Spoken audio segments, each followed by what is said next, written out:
I'm going to call the meeting to order, January 24th. It's 9:01. And please join us in the Pledge of Allegiance.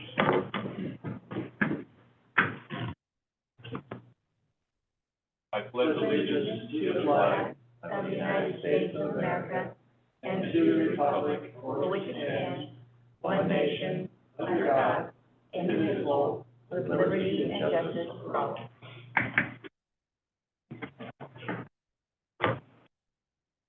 Okay, Chris, we'll have the roll call, please. Yes. Division 1. Here.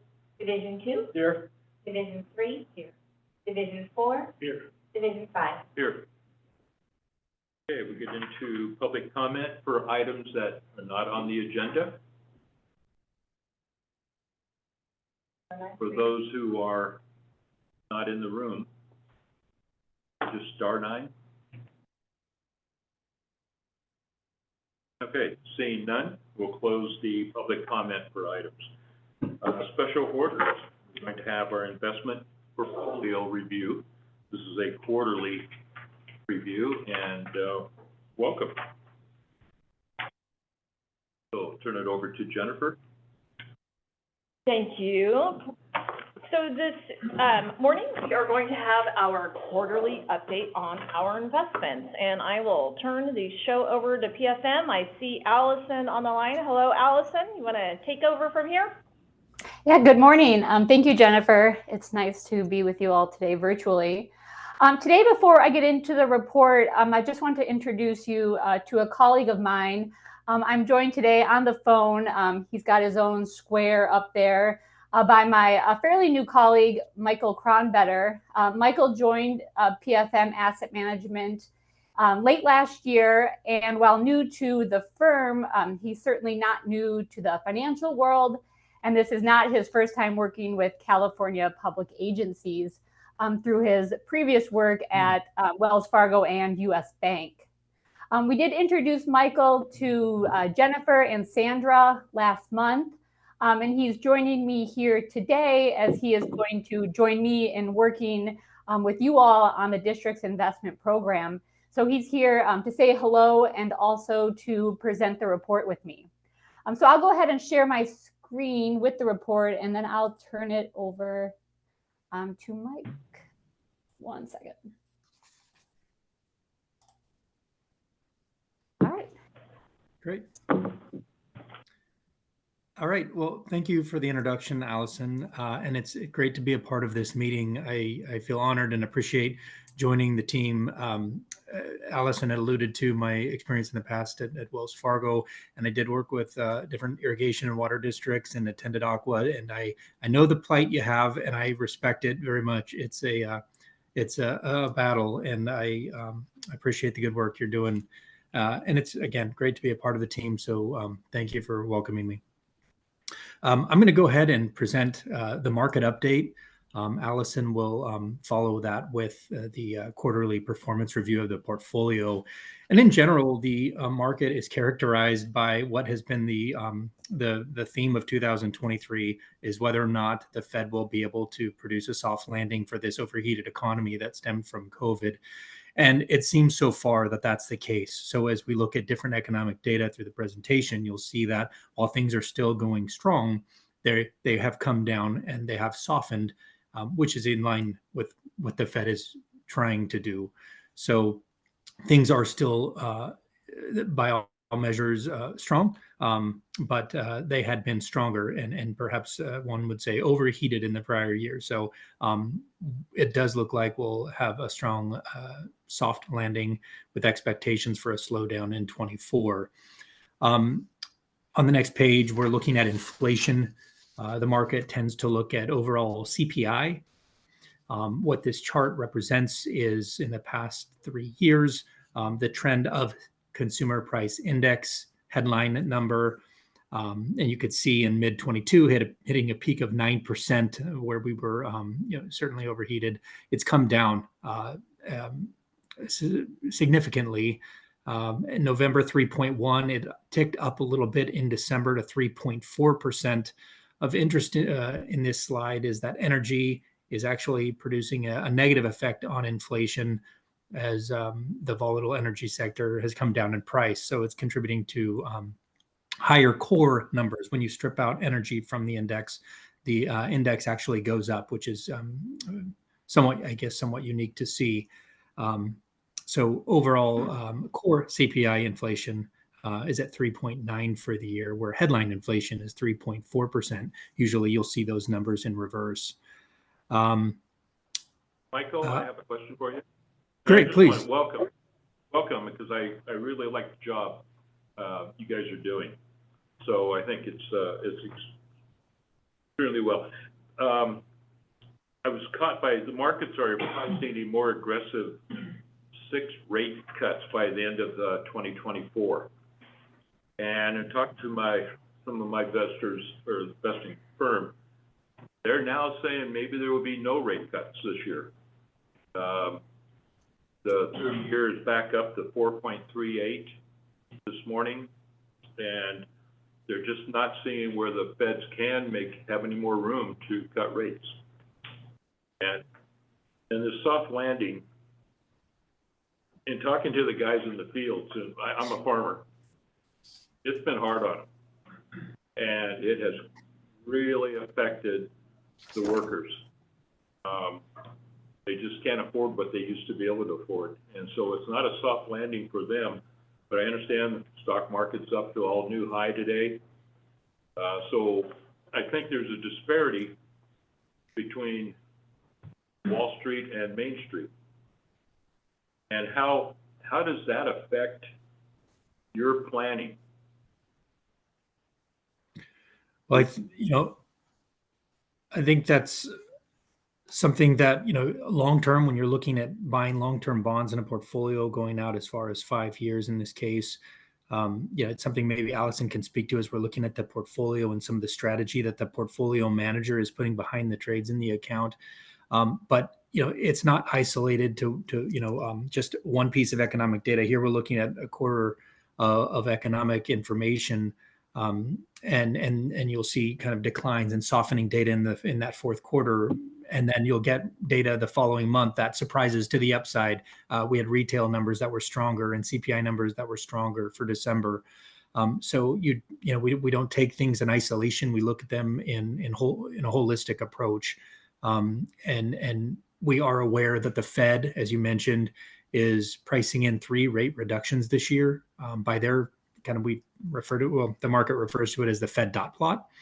And the Federal Reserve members are looking at 3 rate reductions through 2024, which is in contrast to what the market is anticipating for a total of 5 or 6, much more aggressive. And I've not heard from what you're telling me that the market is not pricing any at this point, but that they're being more aggressive than the Fed. Just that, to your point, Main Street is feeling it differently than maybe Wall Street. And so the market thinks that there may be more more aggressive rate reductions than the Fed is pricing. So, we're aware of both of those. The only thing that can actually impact what actually occurs through the year, because nobody knows the future, but is economic data and the results that come in. And so we're watching that carefully and responding accordingly.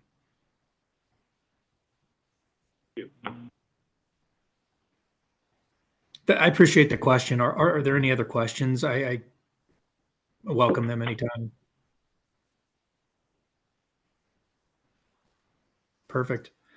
As we look at kind of the balance risks, again, to the point we were just speaking, there's the negatives and the positive. Overall balance, though, as the Fed brings down the rate of inflation and economic growth that was post-pandemic. We have employment that surprised to the upside for the year, ending at 3.7% versus an anticipated 3.8%. Of the last couple of years, that unemployment range has been 3.4%, which is actually a kind of a ties with a record low, up to 3.9%. That there's still plentiful jobs, more jobs available than there are individuals looking for work. That has come down, kind of in theme with things slowing down. It was two jobs for everyone, and now it's 1.4 jobs for everyone looking for work. Another indication is in jobs for the quarter. On a quarterly average, that new jobs came down to 165,000 on a monthly basis, reporting 216 for December, which offset some reductions of jobs that were initially reported in October, November. But that compares to over 200 in the prior year. Sorry, do I hear a question? No, I think we're good. Great. Okay. And just looking at wages, year over year, 4.1% growth in wages for 2023 versus 5% the prior year. Again, still strong, still inflationary, just not as strong as it was in 22 by design. On the negative, you have housing and manufacturing. Manufacturing is showing contraction territory still. Of course, higher housing costs due to higher rates and slowing sales is impacting that market. But credit spreads, the market is comfortable with the economy and business conditions, and so you see credit spreads tightening. It reflects strength in the credit sector that investors are willing to buy that at reduced spreads. We'll go ahead and move to the next. And so overall, as we see things slowing, softening through the quarter, this line here represents the 2-year Treasury from October through the end of December. And it characterizes the return of the portfolio because as yields fall, prices rise. And there were different indications in December that took the 2-year from over 5% down to, we'll call it 4.25%. And that was kind of emblematic of what happened to the entire yield curve. As we take a look at the next slide, the entire yield curve came down in tandem with the 2-year. Portfolios in longer securities and those portfolios with credit spreads realized higher returns. But this is why the entire portfolio, wherever you were positioned, those lower rates drove prices in bonds higher.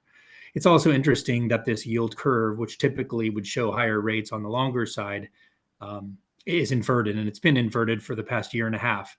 So the market's typically looked at an inverted yield curve as a sign that there would be a recession, but it's been inverted, as I said, for the past year and a half. So it'll be interesting to see if we can avert it this time. One thing of note on this is as we get closer to 2024 into the range of Fed rate reductions, that inversion occurs a little sooner than we've seen it in the past. So reflecting those rate reductions in 24.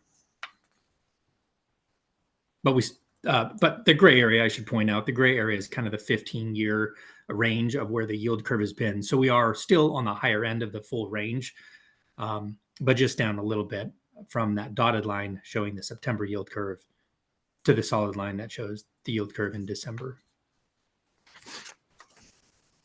And that reduction of rates, again, supports bond prices. So our slide here represents indices for different sectors in the fixed income space: U.S. Treasuries, agencies, asset-backed securities, and AAA corporate-rated bonds. These are indices for, on the left side, for the quarter, and on the right side, returns for the full year. You can see on the left side, for example, the corporate at 3.82% return for the quarter was a significant amount of the return that came from the full year at 5.89. So we saw a significant performance in the fourth quarter from fixed income due to that yield curves coming down in rates.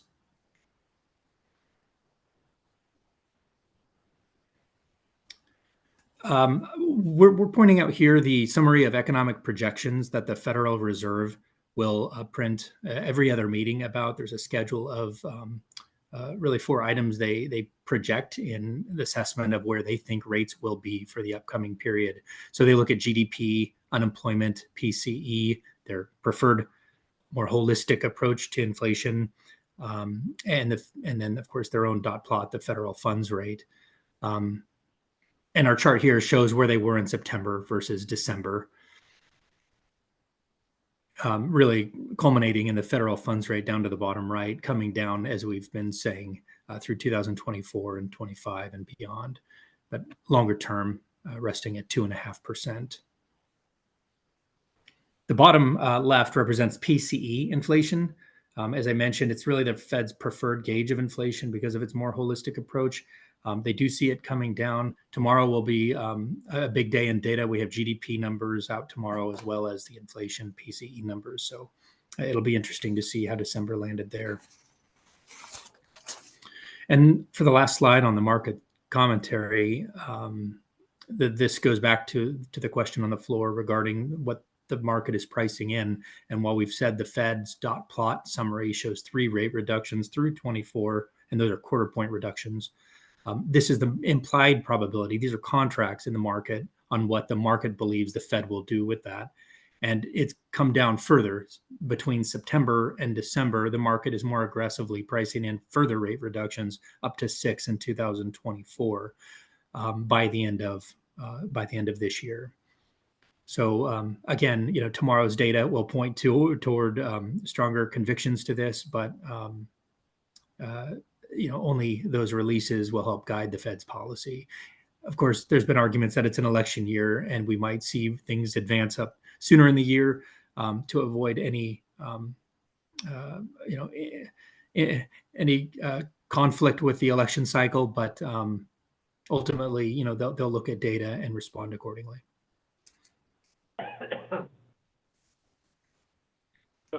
Michael, I have Allison? another question. Anybody else Great. have a question? So one thing I don't see factored in is interest rates as an inflationary.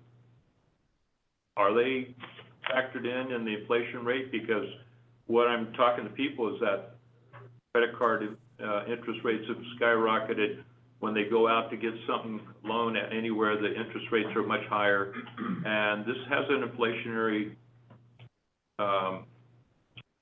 effect, especially and if they don't have their own money and they have to borrow money, people are spending a lot more money to get what they used to get.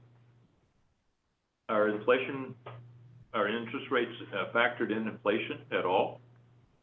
Yeah, the Fed responds to those, the PCE, the personal consumption expenditure, and CPI, consumer price index. Those are inflation measures. So they're looking at that. And when they increase rate, it's to curtail that from spinning out of control.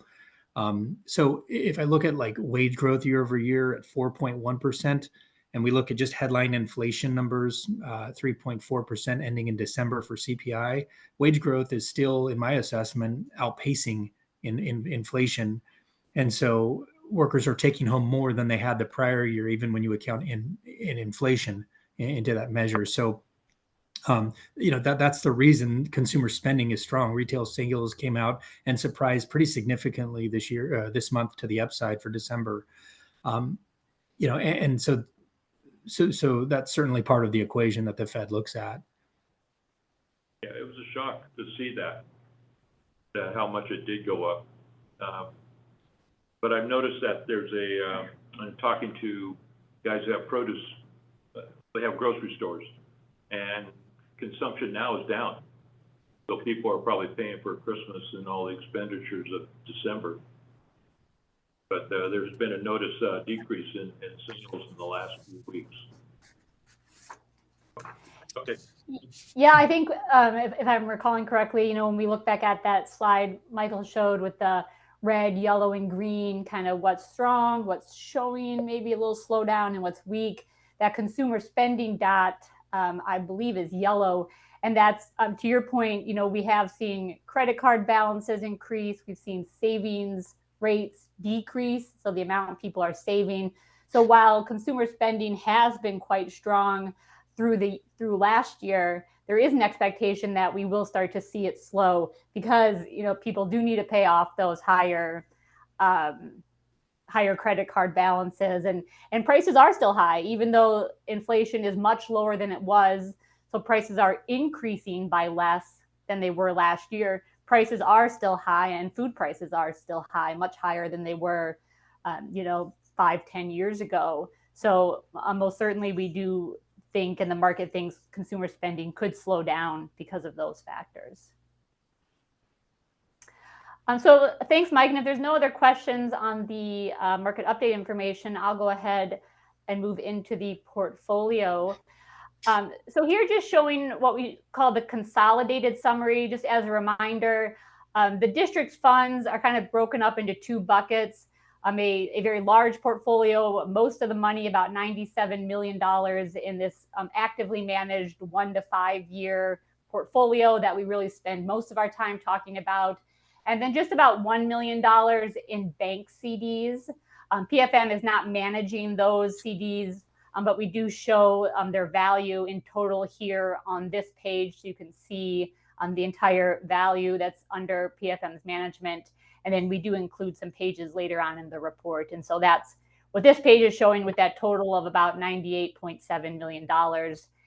And if we turn to the next page, and we'll talk more about the issuers in the larger portfolio, but here you can see there just that small allocation to time CDs maturing over the next couple of years. So that I'll move in again to the bulk of the funds in that actively managed 1 to 5 year account. Again, about $97.6 million in this portfolio. The district did add $5 million earlier in the quarter in November, which was great. You know, the district identified some extra cash, extra liquidity that could be invested out longer. And it really was a great time to add those funds to the portfolio. It really helped purchase new securities at those yields that, while not as high as they were 4 months ago, are still very, very high and really contribute to the future interest earnings on the portfolio. So that was great work for the district to identify those. So when we talk about the earnings rate on the portfolio, this yield at cost is essentially the earnings rate going forward, a 1.42%, continuing to slowly move higher, increased by about 20 basis points over the course of the quarter, as we again purchased securities with that new money, as well as utilized some maturities to purchase additional securities for the portfolio. So slowly taking advantage of those higher market rates. When we look at the duration distribution of the portfolio in that lower right-hand corner versus the benchmark, so when we began working with the district, a 1 to 5 year strategy was established. So meaning that the securities will be invested in that 1 to 5 year range. Over time, we are working to get the distribution of the portfolio, shown in that blue, to be more in line with the gray lines, the benchmark maturity distribution. I will say the portfolio information is a bit skewed. This is duration and not maturity. So that 0 to 1 year bucket includes a lot of the callable federal agencies, which have longer terms to maturity, but they are falling into that shorter bucket. So it's a bit skewed, but we are slowly moving those funds out longer. I'll talk about that more on a couple of pages, but to the point earlier, purchasing longer term securities to lock in these longer term interest rates. The portfolio diversification by sector, shown in the upper right-hand corner, again, slowly becoming more diversified. Over the course of the quarter, we saw the agency allocation decline a little bit, and we added agency mortgage-backed securities to the portfolio. We found good value in that sector recently, and we'll talk more about that in a couple pages. And then lastly on this page, very high credit quality. The average rating shown as a AA, and really it's a AA plus, so showing the category there. As a reminder, all federal agencies, including the mortgage backs and U.S. Treasuries, are rated AA plus by S&P. And so that's what we're showing here in this chart. And so that makes up a bulk of the credit rating. Turning to the next page, just briefly looking at the issuers in the portfolio by sector. Here shows the portfolio allocation by issuer. And then you can see the credit rating from S&P, Moody's, and by Fitch. If we look at the corporate allocation, that's where we really see the most diversification. And as we continue to expand the corporate sector, adding new issuers, new names, you'll see those percentages remain very low. We do keep that corporate allocation, try to keep it, or we do keep it below 5%, typically even below 3%, just to increase the overall safety of the portfolio. So next we're looking at the trade activity. And this page actually shows trade activity over the past year. So it doesn't quite give you the picture for the past quarter, but I will focus on what happened in the portfolio trade activity just for the quarter. So in the quarter, I mentioned the district did add new money to the portfolio. Those new funds were primarily used to purchase U.S. Treasuries with an average maturity of about 3 to 3.5 years. And then those federal agency commercial mortgage-backed securities with maturities close to 5 years. So noting that we are likely the Fed has likely reached the end of their rate hiking cycle. It's not expected that the Fed will hike interest rates further, and that we're more likely to see rate cuts. As Mike talked about, and as the question implied, the market, at least at quarter end, was thinking the Fed could cut rates 6 times next year. The Fed was currently projecting 3 rate cuts. But either way, we think rates have reached their peak. And so this is a really good opportunity to purchase those longer maturity securities, lock in interest rates at these very high levels to increase the district's earnings moving forward. As we have been since we started working with the district, we're kind of taking the approach slowly. We don't think it makes sense to do a large sell of a bulk of the securities, the lower yielding, the callables, because you would incur fairly large realized losses when you sell securities. And that's just the nature of the fixed income market. Securities that were purchased a few years ago when rates were near zero. If you sell them today, you do sell at losses. And we do sell before maturity, and you will continue to see that moving forward. This quarter, there were no sells because we did have that new money come in, which made a good opportunity. But we do sell, and we do sell at realized losses. But because the proceeds are being used to purchase higher yielding securities, the average yield on the purchases this quarter was 4.7%. So those new securities, the earnings on those new securities more than make up for the losses. So over the long term, and this is a long-term strategy, those trades will ultimately benefit the district's portfolio. I have a question. Yeah. Hi there. Can you explain what I thought it was on. Thank you. Thanks, Rich. Where you have the negative, in the parens, the federal agency and commercial paper, and why that is a negative? It's a good question. I think it can be confusing. So it's showing trade activity by the cost of the security. So cases where it's negative, so federal agencies is a good example. That means the agency allocation declined. So we represent maturities or sales as a negative number because those funds are leaving the portfolio. And then when we purchase securities, they're represented as a positive. And so that's why the Treasury total here, this total net of 9, would include that negative number of sales and maturities, let's say around a negative 15 million, and then a positive equaling that positive net activity. So it does not reflect a loss of funds. Okay, thank you very much. Yeah, you're welcome. And typically the net activity will be closer to zero. But in this case, it is higher because that new money was added to the portfolio. But typically, the sales and maturities and the purchases net out to close to zero because we're using the proceeds to make purchases. But again, in this case, new money was added. And so that's why the total activity is much higher.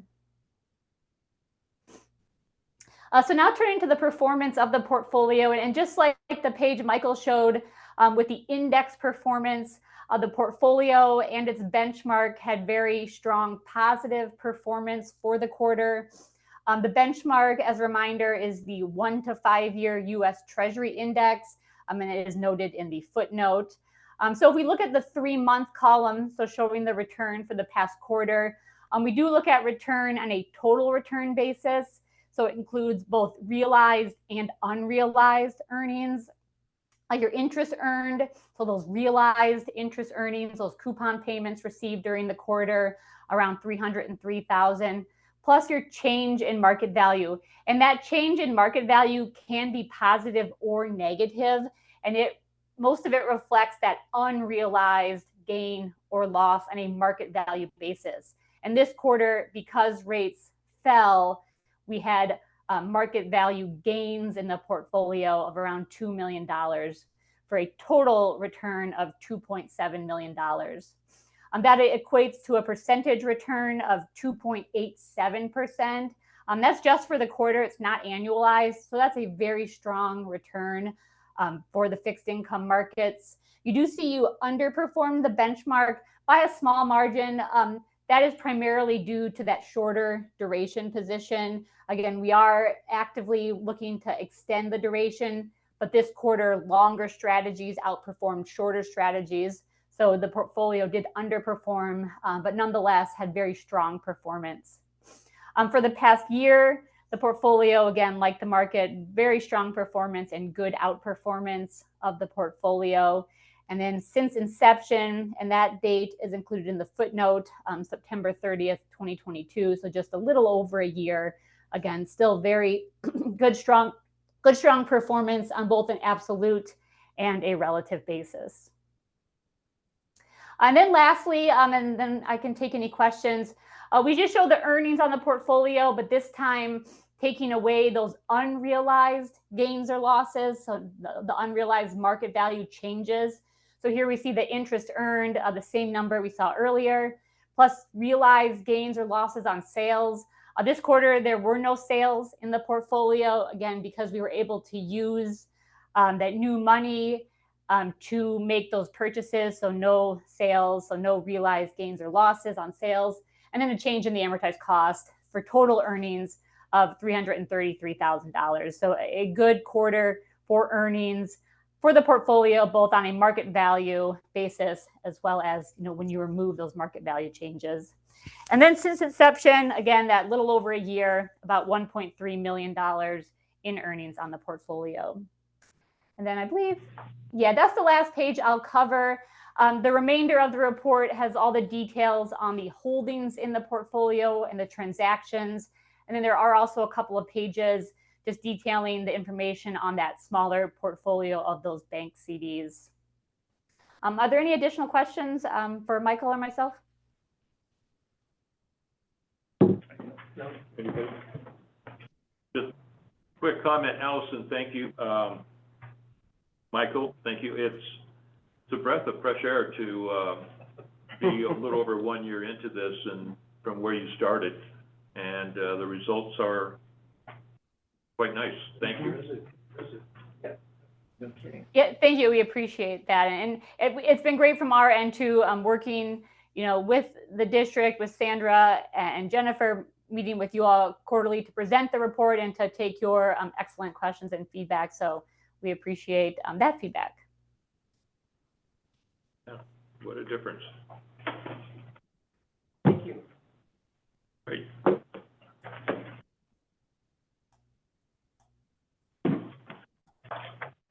All right, turn it over to Jennifer, and we'll do any public comment on that report.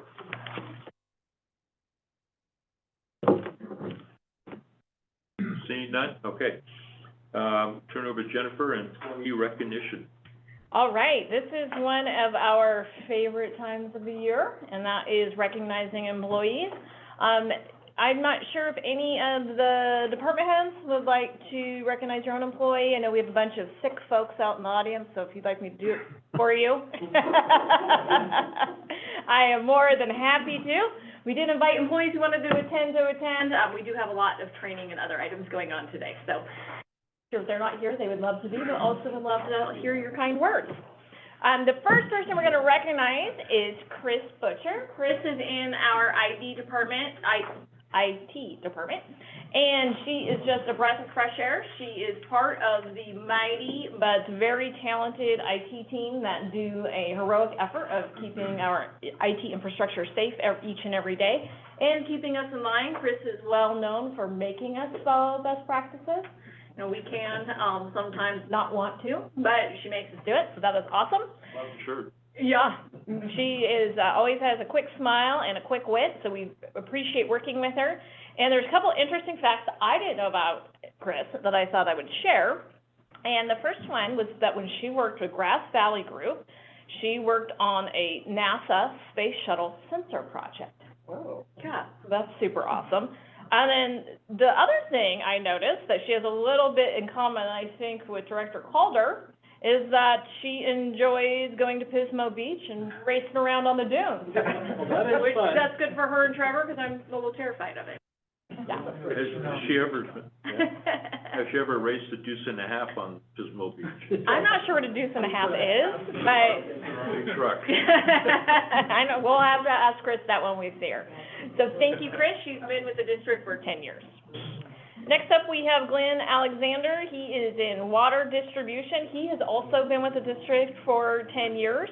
And he has quite a impressive history of obtaining certifications. So when you're a water district operator, there is state required certifications that they go through. And so Glenn, both has his WDO1 and WDO2.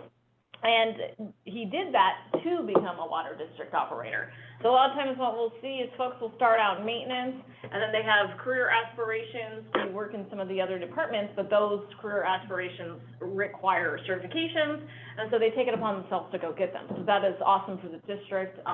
It makes for very good employees, especially when they work hard to go do it. So we are very thankful for Chris. So Glenn, thank Chris. Thankful for Glenn. All right. Next one. Oh, just because I had two Chris's in a row. Mr. Ribble. Chris Ribble has also been with the district for 15 years now. He started maintenance, went to hydro, and now he's back in maintenance. He serves as a maintenance superintendent. He's primarily over the raw water team as well as the plaster yard. He covers a very large area and a lot of staff. He also has worked towards advancement in his career, which has greatly assisted the district over the years. And in his downtime, he likes to camp, travel, and golf. So I think he probably has a little bit in common with everybody. So thank you, Mr. Ribble. Chad Garvey, he's senior utility worker. He's been here also for 15 years. And the one thing, I don't know Mr. Garvey very well, but the one thing I do hear about him time in and time out is that he is able to make quick, sound decisions out in the field, which results in getting challenging projects done quickly. A lot of times the items that they work on, it's not in the easiest circumstances. It can be during night work, or it could just be a challenging situation, whether it's related to traffic or how to fix something. And he always shows great leadership skills in those situations. So we greatly appreciate Mr. Garvey. Gus Graham, he has been in hydro, he did start as in the mechanic shop, which I don't know that I realized. It's interesting that there is a fairly decent crossover of skills between the mechanic shop and the hydropower department, due to some of the mechanical skills and having to build things or tools that are needed for out in the field, that we have to fabricate on a case-by-case basis. So there's a lot of crossover there. Gus has been a reliable member of the hydropower team, and he has been instrumental in integrating the Deer Creek power system. So everybody knows that system is how old's the powerhouse, Ken? Over 100 years old? Over 100 years old. Over 100 years old, so it's a little bit finicky. It's kind of like an animal in itself. And so Gus has been able to get in tune with it and get that thing up and operating. Mr. Page is a senior water distribution operator. He's also been with the district for 15 years. And he was originally employed in both operations and hydro, and then he was permanently hired at the plaster crew down the maintenance down in plaster.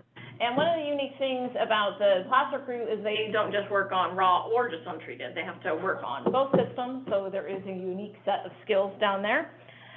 He has taken on many different roles, from overseeing multiple flushing crews and taking care of the canal system, and then responding to a variety of emergencies. One of the things that we find is that we do have emergencies that occur off hours, and it was always nice to have a crew of talented people to go out and take care of It always happens on off hours. Yeah, and here's another thing he has, I think, in common with Director Calder, and he enjoys duck hunting. All my friends. Yeah, I know. I think you should be an employee here. So, 20 years? He's 15 years. 15. Yeah. So says 2003. That'd be a typo. I think we might have a typo. It's 2009. It's 2009. Okay. Some of us are getting a little bit older and our eyesight and reading is not great, especially me. The next up is Mr. Nedved. Phil Nedved is in Hydro. He has become a amazing part of kind of our management team. He is a superintendent in the hydroelectric department. He's very dependable, and he is one of the people that you meet and you just know he cares in and out about the district. Thinks about the district all the time, thinks about things we can be improving. He became a great part of our leadership team that we have developed for leading the district, but also for implementing a lot of the employee engagement tasks, and so his feedback has been awesome. And he's one of the people that I know Kian trusts every day, all day, and he is a valuable part of the team. And he's 25 years. That's impressive. That is impressive. And we have another 25 years, Mr. Berg, Chris Berg. He's a construction inspector, which is one of the more challenging jobs we do here at the district. They not only inspect construction projects that we are building, but they also inspect larger encroachment permit projects. You have to rely heavily on those people because there's a lot of fixes or decisions that need to be made in the field, and Chris is well adept at doing that. He's a great part of the engineering team, and he's a very nice person and always has a very quick smile. So he is nice to have around, and we greatly appreciate him. And fun fact about Chris, he does, and I see him when I'm coming in the morning, he walks 4 miles round trip every day to work, rain or shine. Uphill both ways in the snow? Uphill both ways in the snow. Yeah. Yeah. So thank you to all of the staff for your commitment to the district. We appreciate you, and we hope to see you here for another 25 years. Yes. I don't know that Chris Berg's gonna do that, but, or Phil. Where would he walk? I know, see, he'd have to stop walking, right? Maybe he will be here he's walking 4 miles a day, he probably could work another 25 years. Really good, right? Yeah, to keep up the walking. Did you get the message there, Chris? Oh. Yeah, thank you all. Chris, Glenn, Christopher, Chad, Gus, Robert. It's a lot, Chris. Chris. Excellent. Thank you. Any public comment on that?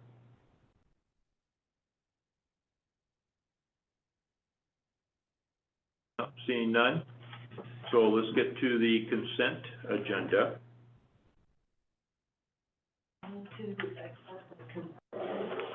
I'll second. Oh, go ahead. I'll second it. All right. Any comments? No, because we're consent. Public comment?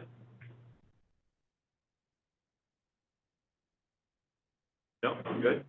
All right, roll call, please. Division 2. Division 3. Aye. Division 4.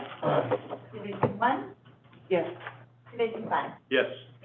All right. Now we'll get to general orders. And Doug, you're up. Thank you. Good morning, Board.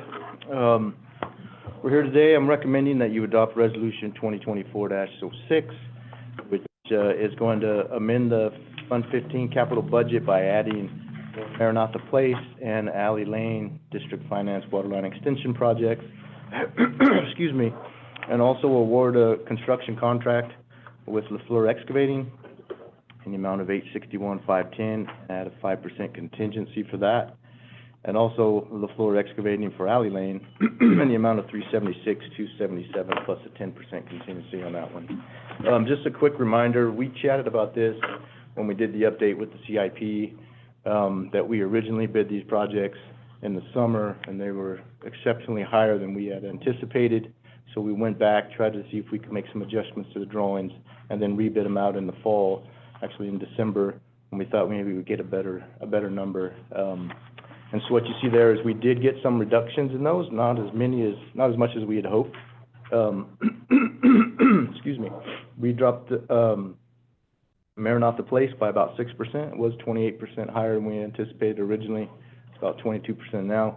Alley Lane was a little better. It was originally at 48% higher, and we got it down to about 26% higher.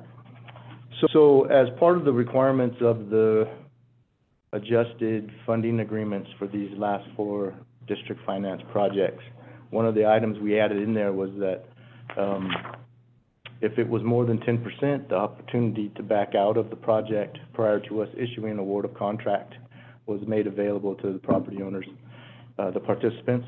So we did have both, Shannon sent out both emails as well as letters, as well as we had public meetings with both groups.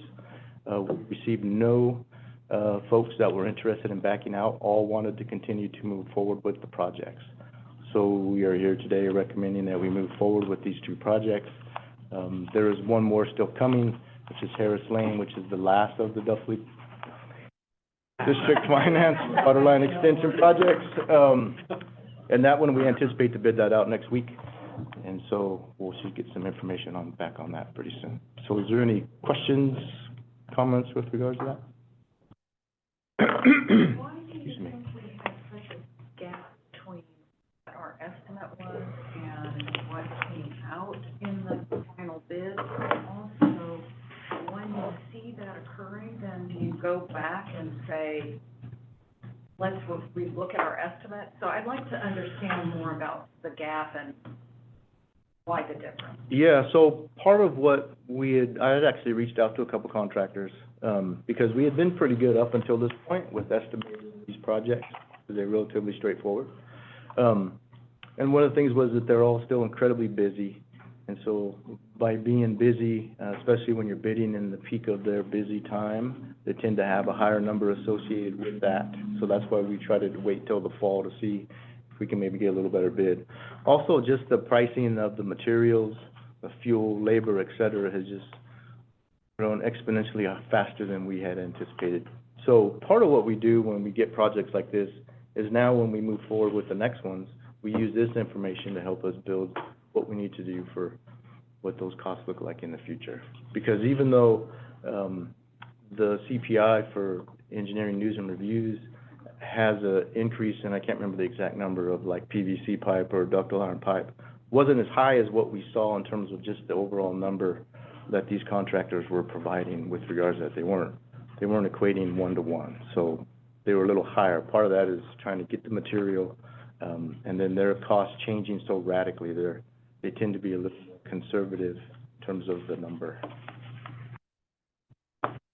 Hopefully that answers your question. So this goes along with the hyperactivity we just read about, just saw in the portfolio. I think the same thing happened with the consultant plan for water. Couldn't Yeah, get anybody to bid on it. busy. Yeah. Busy. So if you're busy and you bid on a project, you want to make sure you have enough in there to cover that if you got to bring additional people on board or additional equipment and that type of stuff too. Yeah. Well, it is encouraging that nobody backed out. That was. Yeah, not a one. They were all. Right. To go up 25% or whatever. Correct. No, they were all still very much wanting to move forward with it. And we, like I said, we sent them a letter. I think we emailed them as well, and then had the meetings with each group. So they had plenty of opportunity, and it was around the holidays, so we gave them some extra time to make sure that they have plenty of time to do that. So we're pretty confident that we've reached out to everybody that's involved, and they are all still supportive of the project. Reach out to the people who did not enroll and try to, no, we don't, okay. Is there any Excuse me. value in that? I mean, because it's their last opportunity, and might pull in a person or two. Not typically as we move forward. The way the funding agreement is set up, there still is some opportunity for those folks to come on board and finance that up until we settle. Is that 30 days after. 30 days after we do final settlement, and then after that, that opportunity disappears. So, you know, I think Shannon has had some folks call with regards to a parcel, and so they may still come in at some point, but we don't actively go out and re-suggest or re-offer the option to those folks. They can still connect though in the future. They can always connect in the future, it's just after that 30-day window, after we've reconciled all the costs, they have to pay for the costs. They don't get to finance it, whereas up until that point, they still have the opportunity. They can still, yeah, correct. They will always be able to connect, for sure. You would prefer they don't finance. Sure. Yes. The 1.47 million, is that funded by additional capacity fees? That's what it's coming from? Yeah, when, in the 2024 budget, there was a transfer out from Fund 12 to Fund 15. And so that amount of the transfer was originally intended to cover all three of the DFWLEs, which includes Harris Lane, which is not before us today. And Harris Lane, if Harris Lane comes forward, it may be required, depending on the cost, if the board so desires, to fund Harris Lane to transfer additional monies. So it's not coming from ratepayers. So what's been transferred already covers this additional 1.4? These two, yes. Correct.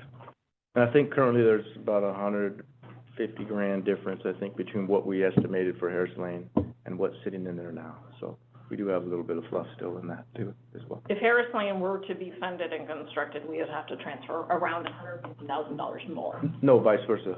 What? We're under, yeah. We got a little bit more. Minus Oh, okay. Yeah, we've got a little extra sitting there in that whatever the transfer. contractor's delta. Yeah, we still may need to if the numbers come in more than that. Okay. And those transfers will be reconciled on actual. Yeah, we would do that.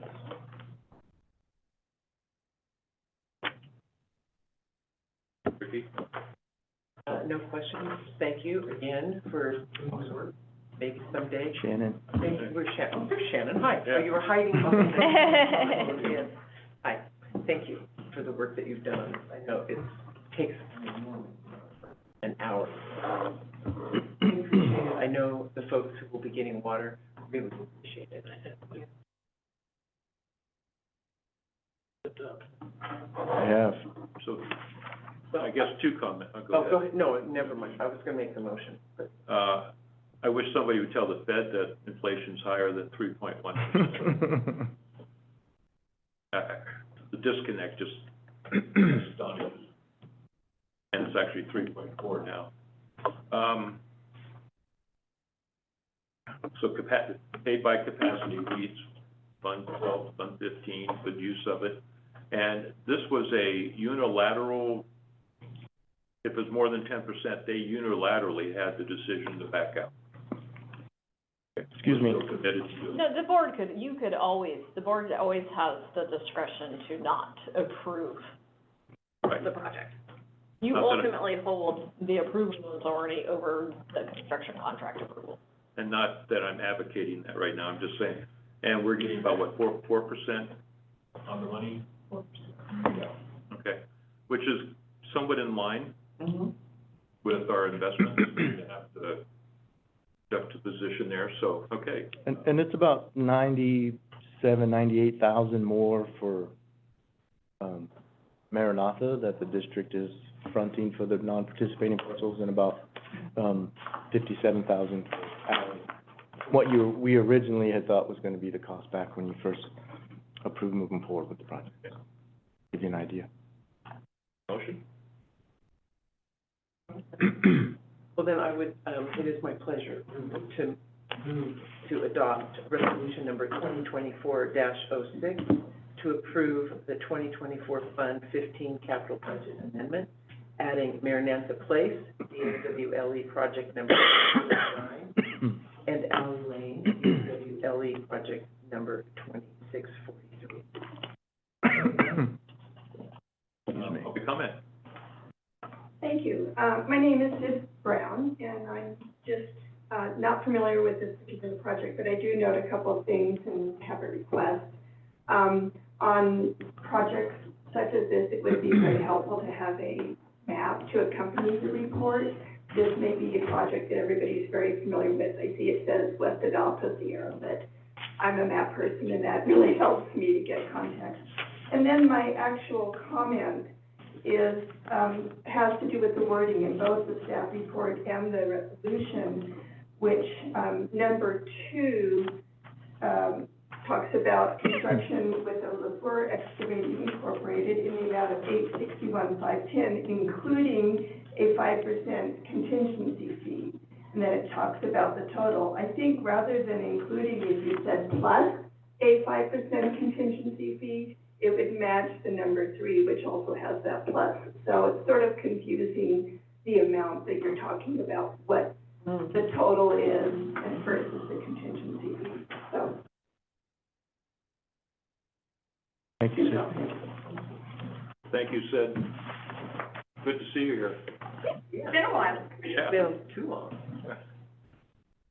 All right, roll call, please. Well, wait, Mr. President, then, One more given, comment? well, I would like to incorporate, Sid's comment and change number 2 from, can we not do that on the resolution? I would like to check the numbers, and we can, and Okay. that would be administrative, I don't feel. Oh, that's okay, necessary. great, great, then I'm good, and Excellent. Roll call, please. Did we have a second? Chris? All right. Division 2, Aye. Division 3, aye. Division 4, Aye. Division 5, yes, Division 1. yes, wait, oh, I got 5, that 1, completely. 5, sorry. 1. Yes, 1 says yes, thank you. And 5. Yes. Thank you. Thank you. Thank you. Okay, this is the naming of the unnamed lake north of Island Lake. All right, I was hoping the, naming proponent was here today, but I'm not sure, something probably came up. We received an email approximately a month, 6 weeks ago from a contract employee with the United States Geological Survey, as that had been somewhat routed through Nevada County. There is a naming process that the USGS uses for applying names to natural features on their map. And a individual who happens to be a resident of Nevada County reached out to the naming committee requesting that an unnamed lake, which the district happens to own, be named. The lake is located just adjacent to Island Lake, and the lake it's a very small reservoir, it's about 3 acres in size, was formerly part of basically our water system. However, the district has since abandoned the water rights associated with the lake because they weren't really able to be used, and Mr. Close could provide a little bit more detail on that. It was much before my time. And so we no longer consider this little piece of the reservoir to be part of the larger Island Lake. And from a geological perspective, it is a separate actual natural feature. And so this individual has come forward and she is requesting to name this unnamed feature Hoot Lake in honor of the great horned owl. And the background of the story is that she has camped there often throughout her life, and that they always hear the hooting of the great horned owl, which I know we all love the great horned owl. And so she's requesting that the district consider naming the lake Hoot Lake. Hoot owl. Hoot owl. Hoot owl. Hoot Yeah, owl don't say lake. it too quickly. Yeah. Any questions? Concerns? I love the owls, so. I know. Is there any cost associated? Yeah. No, Don't we have to have signage? there's no signage now. You could put a sign up if New you maps? wanted. We don't make new maps. The USGS does. Yeah. The only cost was me writing the staff report, which I'll volunteer my personal time because I love the owl. Very good. But I do think it should be a board decision. The board owns the lake, or represents the owners of the lake. Input. Well, I vote for it. I would I think it's a hoot. accept it. I think it's a hoot, right? Who's gonna make the fun, right? You're waiting for that. I'm not necessarily against Hoot Owl Lake. I think we should get a name to it, but I'm thinking we're missing an opportunity here to get the schools of Nevada County, possibly Placer County, involved in naming the lake. And I just like the PR aspect of it. I like the aspect that we can go in and educate at the school level. There's a lake up here. This is part of a bigger system, and just use it as an educational moment. And I think we're missing that moment by just taking a unilateral approach and naming the lake ourselves. I like to get the kids involved and make it a bigger deal. What It does if, have a cost associated with it. that It would, That would. Much. education is always good. Yeah. What if, just an alternative idea, maybe to compromise, if it is decided to name it Great Hoot Owl Lake, Hoot Owl Lake? Hoot Owl Lake. What if we have the school children design a color sign, There you go. Like Design Zion. and sign. and then we could have a naming ceremony with a new sign? I love that. I want them involved in a very significant way. There's another lake to the, Do we own any other unnamed lakes? is that not ours? That doesn't have a name on Is it. it feeling? No, it's between Sealy and Iowa. This is another, Is there any other opportunities? There are others out there that we own the underlying land, and as far as I know, the little body of water is not. maybe. That's a great place to go hiking. That's I'd love to go up there.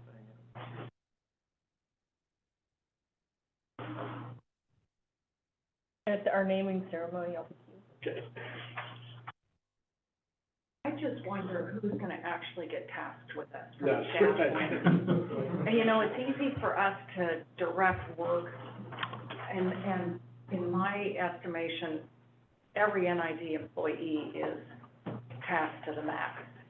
We already did an outreach program to the kids with the conservation program, which I think was a really, wonderful effort to help school kids to understand what the district does, and makes it in a real life way for them. I just wonder what the implication is for actual staff, and given the workload that people have, I wonder about the benefit of it. It's definitely an extra workload. I think it would probably fall within the environmental resources watershed group. They have an educational component that they work through. They've got some watershed resource opportunities within school districts, as well as the communications team. So I think that would fall squarely onto those three people if we decided to go forth and do more outreach to schools and have some opportunity. We'd have to create, parameters around it. We have to create some structure around it. It's not hard to do. It could be done. It's just, you're right, it is an extra effort. But to Rich's point, it could have a great benefit locally, community, PR value-wise, talk about specifically watershed health. We could talk about where our water comes from, what this system is in the upper division, how we received it, through the Yuba Bear project. I mean, there's a lot of opportunity there. I just don't know how, to the degree of what the board and we'd like to move forward with, so leave that to the general manager. But I definitely would want to include Placer County. I mean, that's Sure. part of the district, Yeah. a big part. Yeah. I just think that I think I would make it as a suggestion, if it works into their outreach efforts and could be accommodated with with minimal work impact, then I would say great, because I think it is a good idea. But I just wonder, it's easy for me to think of things, but I don't have to do the work. Yeah. Well said. I think one thing to note is that the USGS naming process of natural features is a little bit odd in that even if we were to not approve the new name, the name request would still go to committee for vote with our disapproval noted. Now, this is, did Chip say this is a district-owned property or? Yes, or yes. Forest Service property? It's district-owned property. So why can't we, why did I'm why did they unclear, get involved? because they Far away. do all the geographical mapping. Okay, you're right, all right. I do kind of like that somebody who knows a characteristic of the little lake is the one who identifies the name. I mean, we could call it Rock Lake or, Trout Lake something and there's not a trout to be found anywhere. You know, I just think it has a character for this particular instance, but maybe, assuming it's not a big workload, maybe one of these other lakes where we don't know a specific special feature of that hoot owl or a great horned owl being in the vicinity. Well, I'll just weigh in. I really like this idea. I think it's simple. It's a good thing to do. I would support going forward naming this Hoot Owl Lake and then allow our public relations team to kind of make of it what they will, with the knowledge that it would be good to involve the schools or, you know, and I like Jen's idea of a little contest for a sign or whatever. But, so I would make a motion to approve this as is at this time and name it Hoot Owl Lake. But did you want to comment? I was gonna say. Second. Okay. Any public comment? Sid Brown, I am very familiar with the Board of Geographic Names, with the U.S. Geological Survey, and there's also a state of California committee made up of state agency reps that make recommendations to the USGS board. So obviously, if NID owns this property, you're right to call it, name it, whatever you will, but the process for the U.S. Geological Survey, as your executive director noted, is separate and different from yours. And I would also, as I was looking at the application, it asked the question, is it in a wilderness or a wilderness study area? And the applicant said unknown. Now, it's your property, but I don't believe they name features in wilderness areas, at least new features. And also, I would note, perhaps this is also a response to climate change, so something to be thinking about with future unnamed bodies of water that may develop in your portfolio. Thank you, Sid. Any more comments? Chris, roll call, please. Division 2, Aye. Division 3. Aye. Division 4, Aye. Division 1, Aye. Division 5. Aye. 5 ayes. 5 ayes. We're all good. All right. And thank the person from Smartville. I see her name here, but, excellent. All right, good. Okay. Workshop item, employee engagement survey number 2. I will start this. I will invite Naomi to come on up and Greg to also help out. This is part of the board strategic priorities was to focus on employee engagement. And one of the goals that was identified was to complete employee engagement surveys.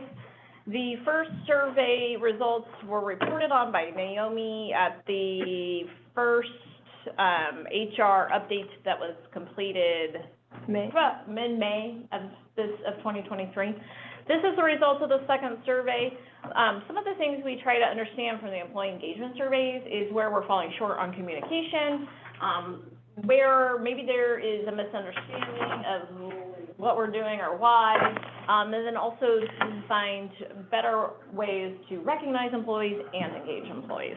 And so we'll just briefly review the results of the survey and then talk a little bit about as we go and what we've done to address some of them. As we've reported back to the board before, we do have a leadership implementation team formed that is composed of department heads as well as managers, and then other folks within the district that have been identified to be leaders that we feel that will be the future leadership of this agency. And then secondly, one of our proud achievements for 2023 is we kicked off the annual Supervisor Academy, and so that was also intended to provide leadership skills and training to supervisory staff and above managers, department heads, but also to those folks that we have identified going to be in that leadership category. And that went really well. Part of the day, it was like about a 6-hour day. Part of it was focused on leadership skills. Part of it was focused on team building, and then a third part of it, which probably is the not fun part of it, was focused on addressing inconsistencies in policy implementation or procedure implementation. For example, we talked about employee evaluations and what makes a good evaluation, or employee discipline. We had a few other topics related to safety. We had an update on finance. And that is just intended to allow an opportunity or forum to address issues that we commonly see consistent throughout all the departments, and also for them to hear each other's questions and comments, because it helps us gauge where we need to improve. There's always a couple of demographic questions in the surveys. We do try to keep the surveys short so we get to participation. We had decent participation. We had more than half of the employees participate in the survey, which was consistent with the first survey. I think the first survey, we might have had a few more people. We were still trying to work out some kinks with getting some of the field staff that aren't sitting in front of a computer all day to take the surveys, but we're working on that. And we do provide paper surveys. We also provide them opportunity to use the communal computers, and also make them available to use through a mobile device. So we do ask them to identify whether they supervise folks or not. That helps us gauge where we're falling short and what area we're falling short in, especially in communication. How long they've been employed at NID. One of the things that assists us with is there is a huge difference in benefits that are afforded to employees based off of the CalPERS rules, depending on how long you've been a member of CalPERS. Also some other benefits. So getting to question number 3, and Chris, Naomi, you can jump in anytime. Question number 3, I recommend NID is a great place to work, and if you notice, the bar chart is a little difficult to read because you have to cross the colors, but if you look along the bottom to the graph, we have pretty good results between strongly agree and agree. That's about 63% of the staff. Slightly agree, slightly disagree, and disagree. That was disagree and slightly disagree and strongly disagree. Those are the categories we worry about really need to tap into. That was about 8% of the staff. And then slightly agree was 13 or 15% of the staff. In looking at the other comments as to why, and some of the questions, they tier off of each other so that we can kind of start going deeper in. For question 3, we grouped the other comments by themes so that we can understand. And some of them, they were very common to what we see in public agency surveys and what we tend to know. So about 6 of the comments, there were 16 comments, 6 of the comments were related to pay. Common theme that we do here with public employees, and probably any employee, to be honest. Everybody would like more money. Benefits, there was 3 comments that were touching on lack of benefits or stating that benefits in comparison to other agencies weren't as good. And when you do a benefits comparison agency to agency, we have decent benefits. We have made decent or better benefits, comparable or better. We have made some modifications to benefits in some of the recent MOUs related to retiree healthcare moving forward into the future, and that was done with the last MOU. And that's something we're going to have to keep an eye on. Public agencies all over the state are struggling with retiree healthcare costs. So that is something we're going to continue to monitor to see if that impacts our recruitment. To date, we haven't really had any issues with recruitment, but we also haven't recruited some of the positions that would tend to have older employees that would be more in tune to those types of concerns. And so at the same time, we're monitoring our indebtedness to those benefits. Correct. So a couple of meetings ago, we did have a presentation on other post-employee benefits obligations into the future and funding of our trust to fund those benefits. And so there is a great cost that comes with them. So it's always a careful balance. Long-term costs associated with costs, not being able to recruit folks. And so we're continuing to monitor the situation. And we're relaying that information to the employees. The OPEB information, you know what, we haven't done a presentation related to OPEB for the employees, but we have been discussing kind of starting a brown bag kind of series, and that is actually a really good topic because I don't know that it's widely understood. Yeah. Just to my central point about the lake, we could do something, but if we don't tell anybody about it, That is very true. That is very true. you know, They were watching, we talked about it. yeah. Right. And it is a complex topic, and oftentimes people have to hear it a few times. I think they generally know there's an obligation, but maybe aren't aware of how that obligation is managed. Exactly. Please receive any type of summary of what the value of their benefits package is? They do through CalPERS, but I don't know that that includes healthcare. Such a big piece. But, well, they do on a, we don't kind of say, oh, over the life, your benefits package is worth X. We don't do, that's not provided. That could be that is something we could look into doing. When you when you sign on, you do see your collective benefits, vision eye, life insurance, food allowance, whatever it is. But that is probably somewhere where we could do a better job of helping paint that picture. Yeah, we used to have that at the UC, and it catches your attention, because you're only thinking about your wages typically, and then to see the value, and they did it like, here's your report card, here's your, Oh, wow. and it really was. We do that as part of open enrollment. You go and you make your elections and it just tells you, this is worth $75,000 a year, or $50,000. Yeah. Do we have an online open enrollment? No. That is something we should consider looking into, because I do think that that's probably It's really nice, it just tabulates as you. for you. Usually it's part of like an HRIS program, which Yeah. we do not have. So. Okay, well, let's look into that. Yeah. Yeah. They've only gone up for 100 last year to 525. I cannot comment on that. We will, take a look at that. I do think that's something better we can message. Staff is able to go into CalPERS and you can look at your estimated benefits through their calculators, but we don't ever make a calculation of the other types of benefits. But I'll make a note to put that on our to-do list to see if that's something that's possible. Yeah, I agree. That's like it's something that most people don't really think about. And then when you see it, you're like, wow. Right. Right. It includes like 401k match and all sorts of things. Significant. Right. They start adding up really quick. Forget about our out-of-pocket expense when we go to the doctor. Right. Yeah. Okay, I put that down as a note to do action item for us. And then lastly, a lot of the comments related to retirement. One of the things all of us struggle with, because it's set by state law, is the PEPRA employees, so those are employees that were hired or joined into CalPERS after 2013 started.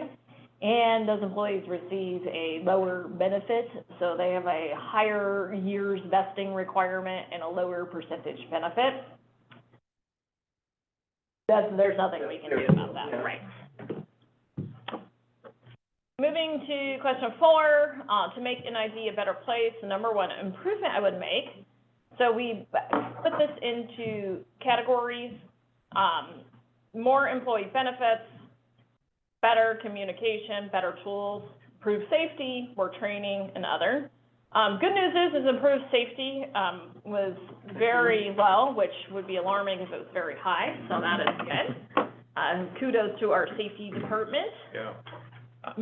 I'm really interested in if folks describe the other. We did, I'll go through those. Okay. Yeah, that's what I just kind of went through with the last Well, one. I called Jen yesterday and said, I want to know what the other is. Yeah, that's why That's why she brought it. yeah, that's why I brought it, and I kind of categorized it in themes so we can have a talk about More it. So, employee events. More For 100th anniversary, we're gonna have a dumping tank with all the directors. we can still do that at any board meeting, I think we should anytime. limit it to the president. In February. Yeah. Yeah, right, yeah, Owl Lake.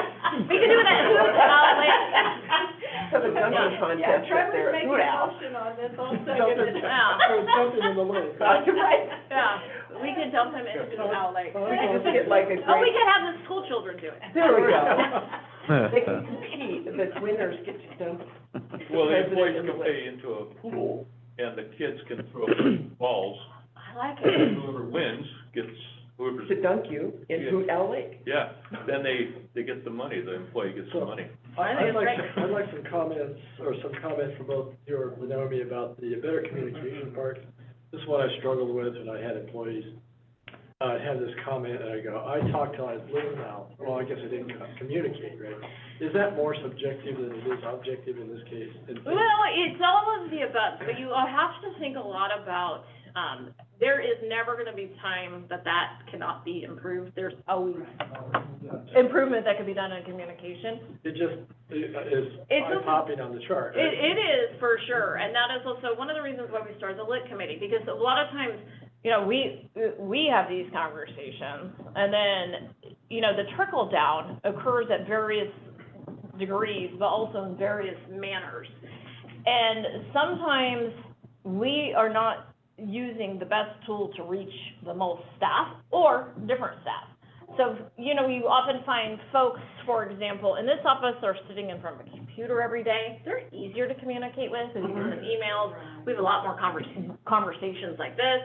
But field staff, you know, that is where I know that we could always do better. And so that's one of our big focuses is on communication and establishing all of those different items. So we have the pipeline, you know, do we need more events? Do we need more brown bags? Do we need to reach out to them and find out what are they thinking they're missing communication on? Because sometimes we think we know what they want and we don't know. So is it the budget? Is it what the board's doing? Is it reviewing of agenda, board actions, you know, the future, strategic planning? So that's why, you know, so we now have noted that this is an area we're falling short with employees. And so now future surveys will dive deeper into that so we really can start tapping into them. And then that is one of the reasons why we formed the leadership team, the leadership implementation team, so that we can get feedback from all different ranks of employees or classifications of employees to better inform us on how to improve that. Do you hold like a quarterly meeting? So we have the LIT committee. We don't hold a quarterly all-staff meeting. We've been shooting for every 6 months. 6 months? A lot of those have been more geared towards team building initially, because we're having some complaints of siloing between departments, and that's largely because they're off-site, they're off-campus in different locations. So we started the supervisor program. One suggestion that just, you know, if it works for you, is solicit questions ahead of time for that, and then just try to weave them into your message. I like that. It can be real disruptive doing it live, but Right. if you get them ahead of time and then you can weave them into the message, maybe you only get 30% of them answered, but do the 30% that covers the most. That is a good idea. Did you have any breakdown of what you already mentioned a couple. Generally speaking, humans like to know what's going on when we're, you know, we want to know, even though we don't have a decision-making part, and we still want to know what the team is doing or what the district is doing. It helps you feel more included in the team. Exactly. It does. And that's, to me, is still kind of subjective, like, okay, did I say enough or share enough, or did I share often enough, right? Right. And I don't know what the answer to that part is, how often, but, I guess I don't have a question, it was more of a comment. It is. Communication is one of the harder things that we do, and to do it well and to do it consistently. You always come up with something great and do it once, and then it's kind of making sure that's consistent. I really like the idea of soliciting the questions ahead of time. Yeah, it helps avoid the back and forth and flow of the meeting. Right. Plus you get to prepare an answer. We have, like I said, the past all staff meetings were a little bit more team building based, and some of our team building got away from us in that it took longer than we thought, so, because it was so much fun. But, we need to restructure some of that. What was interesting is going to the other comments, they were largely, out of the comments we received, largely based off of the improvement I would make the most is pay. 3 has communication comments, and then 3 were related to staffing, and that's wanting more staff. Yeah. What's the rest of the header for better tools to complete something? To complete my job. Oh, One of the things we tried is to get department heads to be a little bit more holistic in setting their budgets. So talking to their staff ahead of time to talk about tools that they need, whether it's an actual tool or a software or what is it. During the budgeting process, because we don't budget for it, probably not gonna buy it. And then that we've also formed the ITSIC, the IT Strategic Committee, and that's really focusing on those IT tools. Excuse me one sec, Chris, my screen just stopped. The whole thing? The whole thing. Yeah, it's the battery. It's probably the battery. Is that what that beeping was? It's ding? Is your, Well, it looks like it is plugged in here. Check and see. On the bottom. It's plugged, it is plugged in. I'm gonna see if we have an I'm extra. sorry, it doesn't need it. Can I steal yours and I'll replace it? Oh, yeah. I'll get you a new one. Thank you. the question number 5 was my supervisors encourage my development. One of the things we always want to improve is development of our employees. It feeds directly into succession planning. Succession planning is one of the most valuable tools the district can take advantage of for the future. And there were decent results. The slightly agree, and strongly agree were about, 45, 55, about almost 80% of the, 79% of the responses, which is great. We're gonna really focus on the slightly agree, slightly disagree, and disagree. And a lot of that is making sure that supervisors are not just talking to their employees at evaluation time, but providing that constant loop of feedback, and also going out of the way of identifying what are the strengths of the employee, and then what pathway can we lay out to help them progress in their career. You know, sometimes you hear, especially from public agencies, well, if we invest in our staff or we encourage them to get these certificates, they're just gonna go somewhere else. Maybe, but oftentimes, sometimes they go somewhere else and then they come back, because once you've invested in an employee, they're more loyal to you because they know you care. Or if they do and they don't come back, it's likely they're at a neighboring agency, and you know what, that's good for all of us. We have a great employee that we know is somewhere else that is skilled. So we are continuously working on that, and that is a lot of what the leadership implementation team is doing. That's what that supervisory program is. One of the big things we got feedback from the leadership implementation team based off of these survey results was that supervisors kind of get thrown into the pool with no training. You know, hey, first one, you're a supervisor now, good luck. So that's why we're really trying to focus on that piece, because that's, you know, your supervisor is the core piece or the front line of helping this part. So making sure employees feel that we care about their careers, we care about their professional development, and then how do you actually implement that with tangible items. And so that is what a lot of the focus of that supervisory program is. You know, I have a comment on this, and it kind of goes over into all of these questions.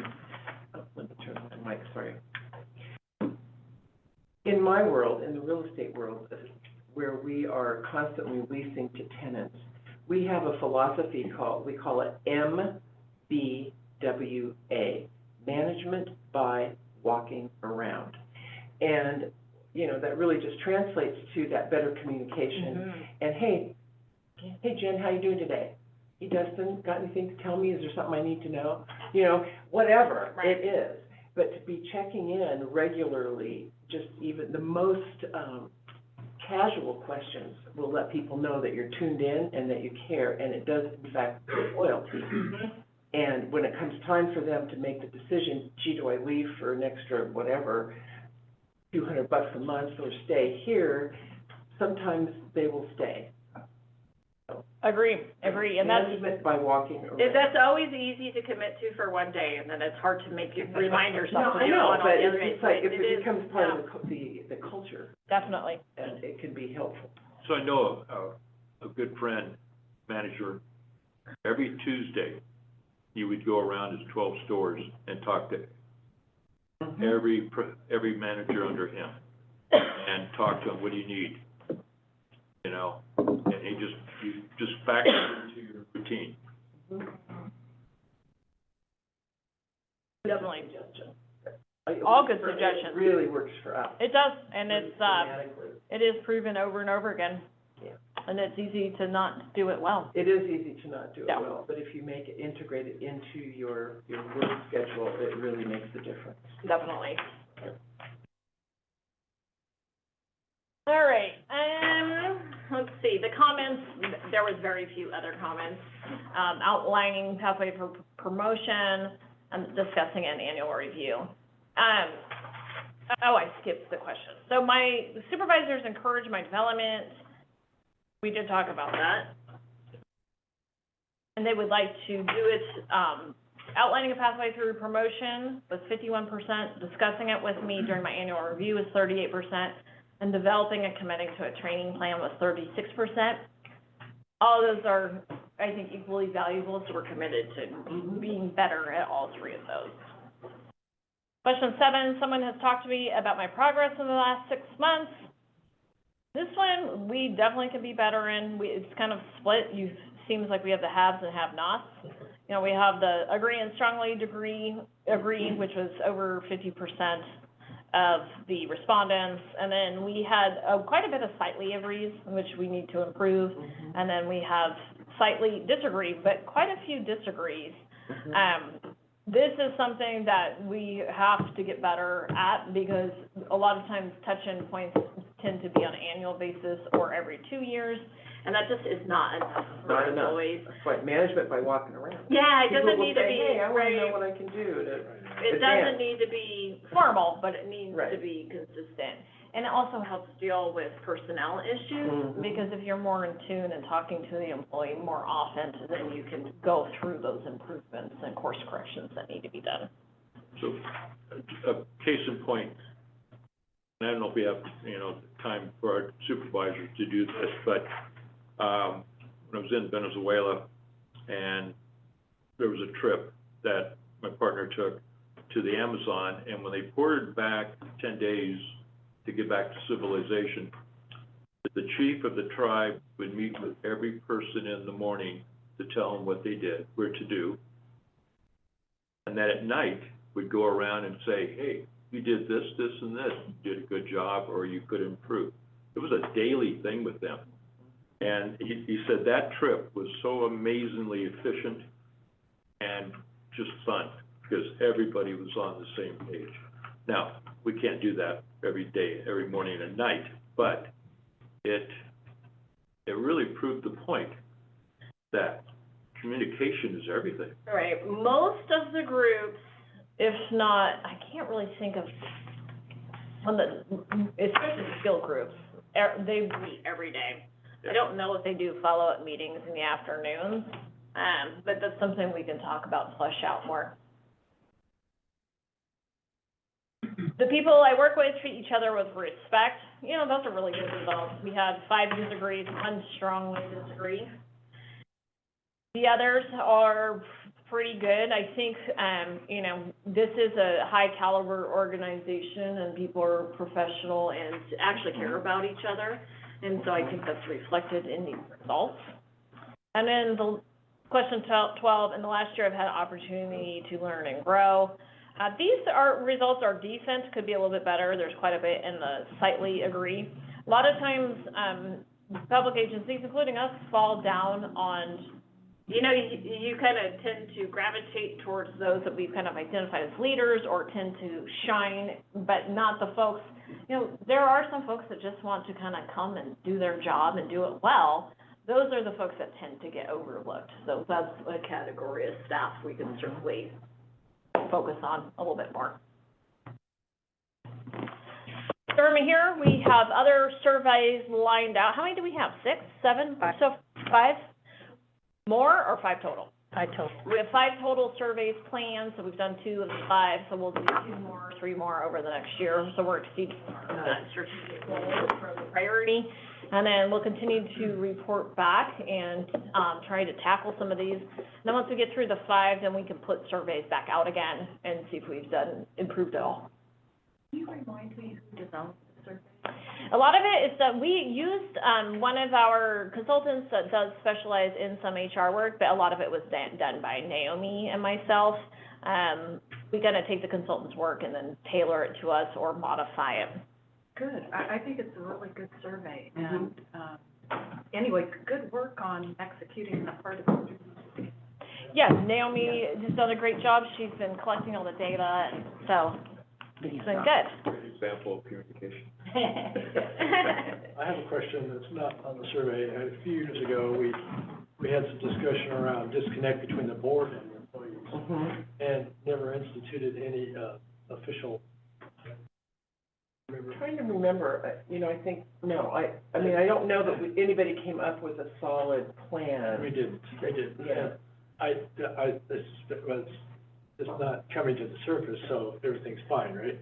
Yeah, that's a reflection on how we're disseminating I think so. information. That's like Yeah. that, Yeah. Anyway, I interact with them every time they come to the Happy Apple Kitchen. That's weekly, I see them. Yeah, Chris has our check-in point at the Happy Apple. Every And we know Rich has it at the Pin Valley Fire, hydrant. Right. Well, Yeah, right. Dogs down at the fire. any employee having dinner at, or lunch at, Happy Apple gets free dessert on Chris. Oh, you didn't bankrupt, you're gonna have to pay for Oh, you're that. gonna get the sisters mad at you. Yeah, you're gonna have to, send Rich the invoice. Right. You can put the dunk cake out. No, front. that's right. This offer expires at 11 o'clock. Right. And that's all we had. Okay. Good job. Excellent. Yeah. Thank you. Any comment on this?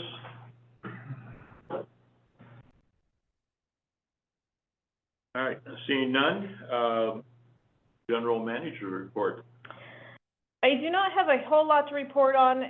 Do we have any update on our water supply? No. Mr. Close has been really sick. So has Doug. But we got a lot of nice, it's starting to run off finally. Rollins was spilling. I was Really? wondering Yeah. about that. Scott Flat is getting higher. Didn't you say that, Ken? Yeah, it's building, I don't think it's built yet, though. Okay. Quick, I looked just before the meeting, we're only about 2.5, 3 inches below rainfall now. What's the current numbers? In the next week, they forecast another atmospheric river. Fingers crossed we catch up. Snowpack's still not great though, because the snow level's Right. high.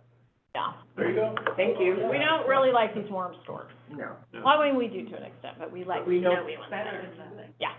And then, most of the board is aware, there was a flurry of letter writing last week, and that was related to the comments on the base Delta Plan update.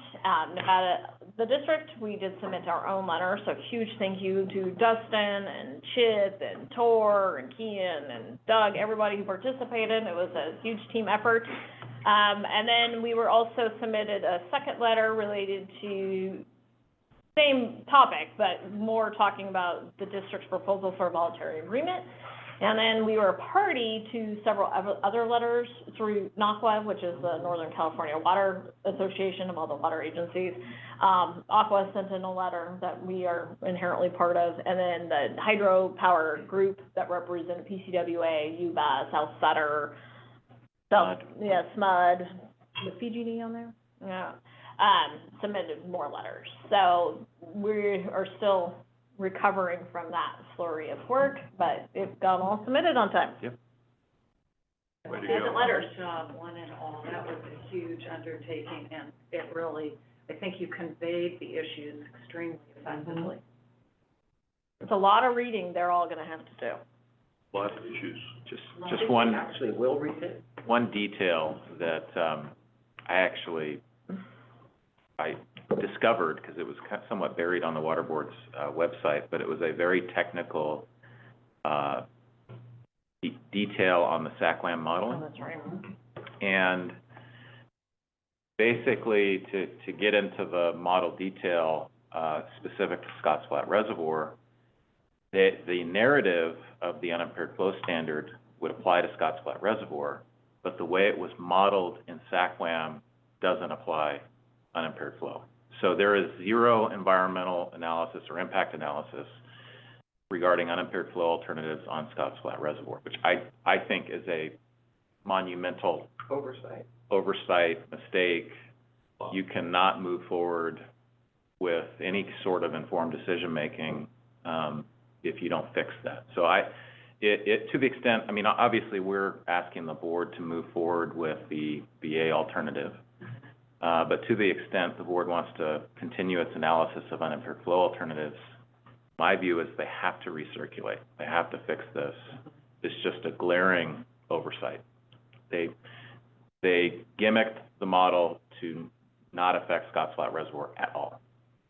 And yet their narrative says it would. So which one is it? Very similar problem with South Feather Water and Power Agency. Two of their key reservoirs is just hardwired to not be affected. So very big problems.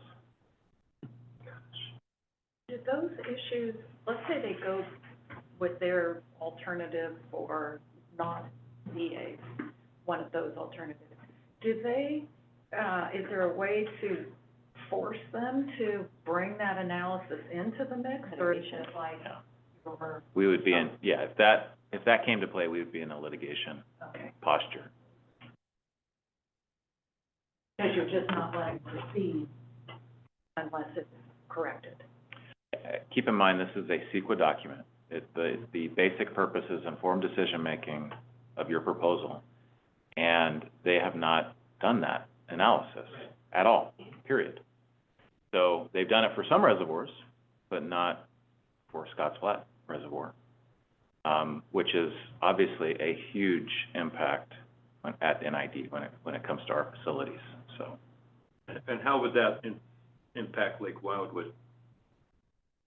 I don't think I'd have to confirm this, but I don't think Lake Wildwood is in the model at all. I don't think it's mentioned at all. So same problem exists for Lake Wildwood?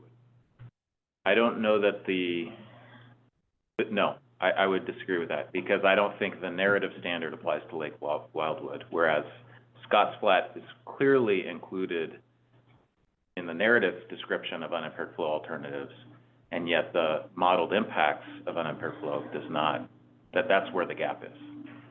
And that graph you showed us that Scotts Flat goes dead pool, I can't remember the percentage of time.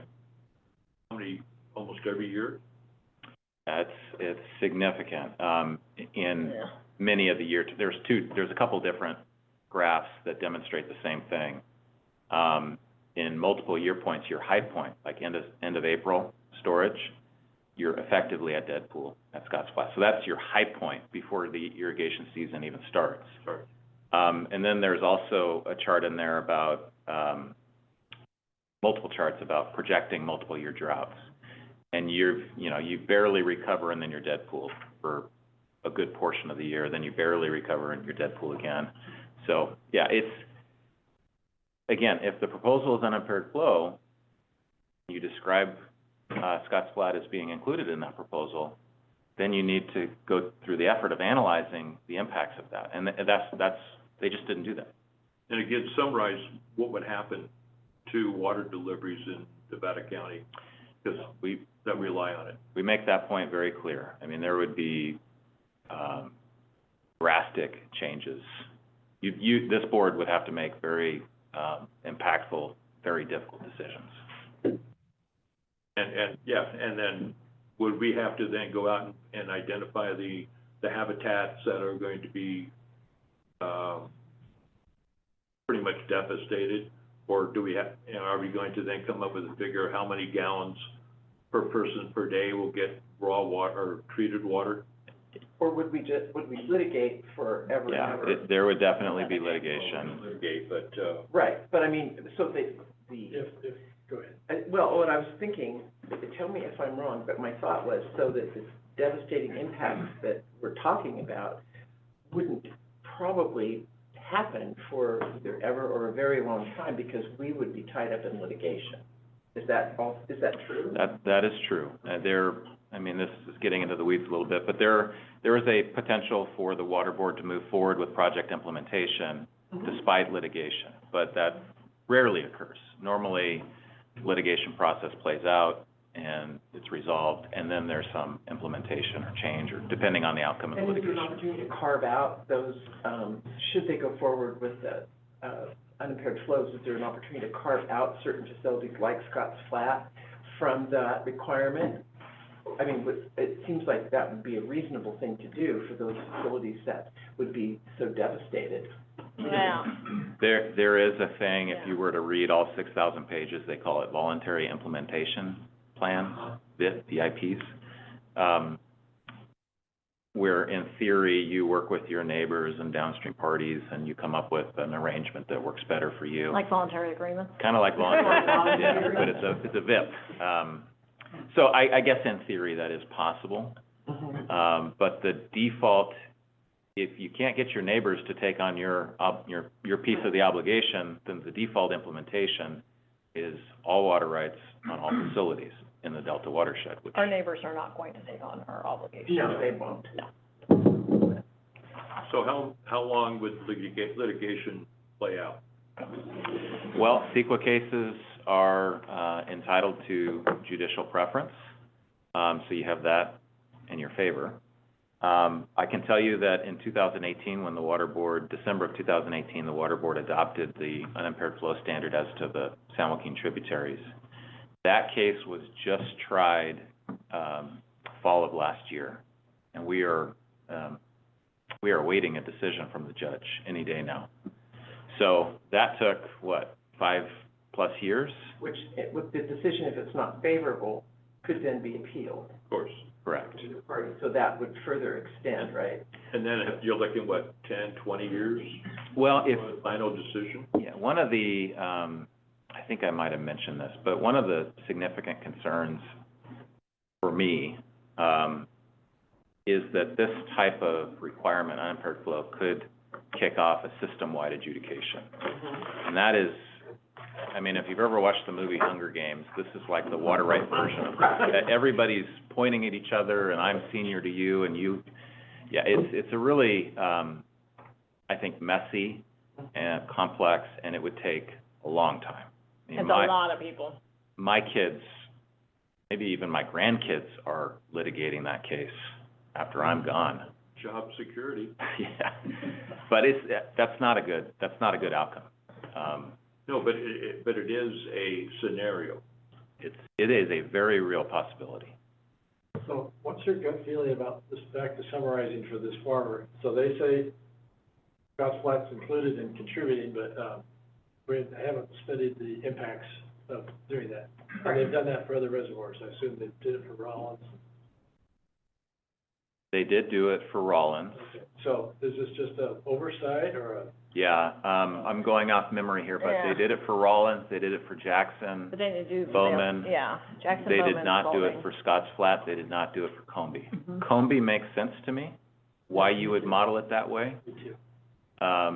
but not Scotts Flat. So is that a mistake? I mean, but, There's a lot of inconsistencies in modeling Yeah. across the whole Well, when area. you reported, they didn't include climate change in. They didn't include climate change, they provide different rules for different reservoirs that don't Yeah. make any sense or in conflict. There's a lot of issues.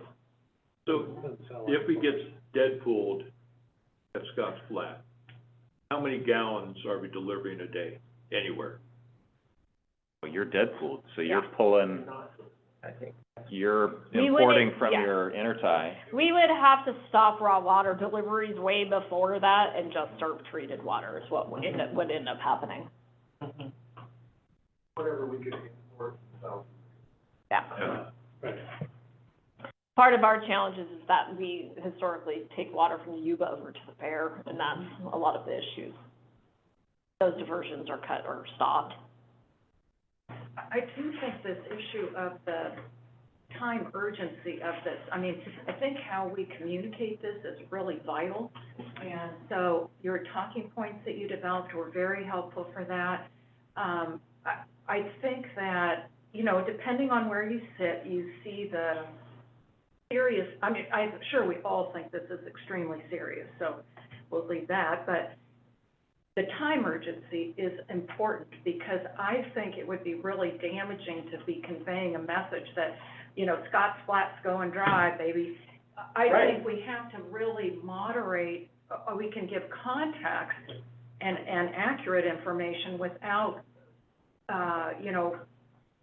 making everybody feel like, oh my God, we're gonna dry up next year. Right, right. And so I just think, continuing to work with us as part of the outreach effort, because we're talking to constituents and helping us to have a message that you feel is consistent with the reality of our situation without overblowing it or understating it. Well, Greg you want to talk about your effort? So we have a website it's ready to come up. It's full of our factual representations through our letter to the water board. It has links to the plan itself from the water board, it has links, PDF of our letter specifically. We talk about the case study of Scotts Flat specifically because it is a real concern. Right. We have a frequently asked questions, probably about 15 of them. What is the state plan? What is NID's concern? What is the regional implications? What is climate change? We link back to some of our modeling that we've done for Plan for Water. And so we're ready to have this out. We're going to have some other information, community-based communications around this. That the goal really is to educate, and to educate effectively, right? That's what we're planning. We anticipate I think that's going to be either today or tomorrow, that's going live. So we'll have that information out to the public. We're going to talk about it through some social media channels. We're going to talk about it through some traditional channels over the next coming weeks. And so you'll see a bit more in the public sphere from NID on this subject to our constituents, our customers, et cetera. But it's to your point around, Harry Carey, the sky is falling. It's about the facts that we know it today, Right. and trying to convey that information and that education of the public because, on one side of the aisle, the unimpaired flow folks that really want that are talking about, other aspects that aren't really inclusive of our concerns of what unimpaired flow is. So we're trying to balance that together, as well as promote the voluntary agreement opportunity that we have. So educating on both of those. Well, I appreciate that, Greg, because I think I sent you and Jennifer both a copy of a communication that was sent to me from the Cascade Shores homeowners groups. And they have some real well-organized groups, as you know, and then they have just sort of folks that live there that comment on things. And they had gotten word, I'm not sure how, but they said, oh my gosh, Scotts Flat Lake we're gonna lose it, it's gonna be gone. And, so the sky is falling scenario has hit those folks. And, I appreciate that we can actually put out the true information, not be fear-based, and talk about that for these people. I mean, they have their homes, their real estate, their lifestyle, their recreation, all of that, including our power and our water supply and all. It's just like that is a huge facility touching so many people. And so it's really good that we put out some very true education and not allow for I don't know, I can't think of it. Well, the true education is, to Dustin's point, if it does go through, we are in bad shape. Understood. So that is the truth. It's just a matter of the delivery. That is what we lead with. We lead with the delivery. Here's the truth, and here's what we're doing, and here's all these different options, and like an FAQ kind of thing. Yeah. And that's all prepared for them. That's all ready to go. That's pretty. great. That's what we wanted. I would be, I'd like to have probably maybe Chip when he's feeling better, or somebody can go with me to one of the Scotts Flat homeowners groups and present this a little bit so that they can be better informed about where things are headed, or potentially how bad it could be, or what is needed to keep it from being so bad. Right. And we can do that, but in the meantime too, you can point them back to the website. Right, I'm really delighted. You'll get that you have the link right as soon as it goes live. It'll be prominent and center on the website, so if anybody goes there. And that's where we've been drawing people for all of the information. You know, there's only so much somebody can receive on a tweet or a Facebook Right. post. So you gotta drive them back to something. That's where the housing of all of our information will be. It is, and, I'll get the link to you Well, as I'm soon as delighted it's. because the way Yeah. I responded was, hey, look, this is a vital facility and stay tuned, there's more to come. And Yeah, so this That's will right. be more to come. That's and right. That's really great. It's not gonna Thank happen in our lifetime, because we're gonna litigate. That's, we're gonna litigate the hell out of it, so it's never happening as far as I'm concerned. Will you come right out and say that we'll fight to the end? I do. Because the litigation, to me, is like, then I don't worry about it, 'cause it's like. I know, right, it'll be tied up for years. I know this, that's a long. That's a good point. I'm not sure if we've included anything about, but it might be something worth noting I within think those it frequently asked would questions. be that, Like at what point, should what things happens? go in some direction I'll that take a we're look. not happy with, we will fight, Yeah. you know, through the I guess- courts Well- or whatever it takes. Let's put that on the agenda for next time. Dustin will come up with some language. Well, you know, the local control concept is prominent Yeah. in the center, right? Right. The NID, local control of our resources. Mhm. The other way, we have no control. It's a state-run system at that point. Are we gonna do an op-ed? I would love to do an op-ed on What's that. what's the headline, right? Let's do it. Yeah. But You will be informed here shortly. Let's let them finish the thing, and then we can do that, because I would love to have an informative piece. my thing's coming up tomorrow night and next Wednesday. What so, thing? Communicating some of this. So, But you're not going up to Scotts Flat? no. Oh, okay. No, I'm Yeah, sure. see, they have a I'm sure- newsletter, I'm they sure have all that kinds of communication, methods that we can tap into, but I think an op-ed in the newspaper is a great idea. Yeah, we have to have it. Yep. Thank you for That's that in the work plan. on that. Yeah, I boy, think no that's kidding. awesome to have that website link.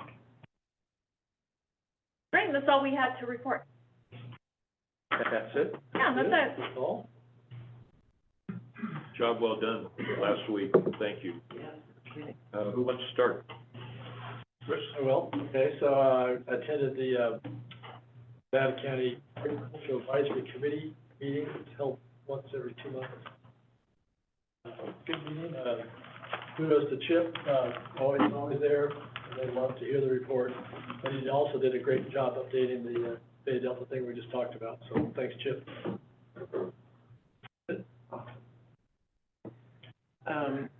I am a member of the League of Women Voters and have been volunteering to help them in various candidate, seminars and so on. And, last night I worked at one for Supervisor District 1. And it was very, very interesting because the questions that come from the public have to do primarily with fire, climate change, water. And very timely. So that's what I've been doing with my time, is volunteering that way. Excellent. Thank you. I have nothing to report. Robert? Plan for water tomorrow, Right, Yeah. 3:00. 3:00, so it wasn't yesterday. Or actually, I guess it should have been a couple weeks ago, right? Yeah, we're off on our, Yeah, so for those who don't know. And then I attended the Lincoln Rural MAC, where Supervisor Landon gave a county update, and one of her priorities for this year is agriculture and agribusiness. So I think there's a lot of, good synergy between us and what at least the rural supervisors are focused on. Okay, well, over the weekend, last week, went to Eco Farm Conference out of Solomar. Nice. It was great to see Julia Morgan's work. And, people aren't aware of it. It's about 1,500, researchers, companies, and farmers all getting together. And, couple interesting parties, we'll say. Anyway, Then tomorrow night is the Penn Valley Town Hall meeting. Starts about 5:30, right after our Plant for Water. Then next week, we're meeting with Lake Waterline Association. So that's what Ricky's adhering to, and Greg and Jennifer, you've got me some good talking points, and we'll refine them, and it's great. They have specific questions that they have to be answered. Go from there. Is that it? The meeting's adjourned. Right at 11.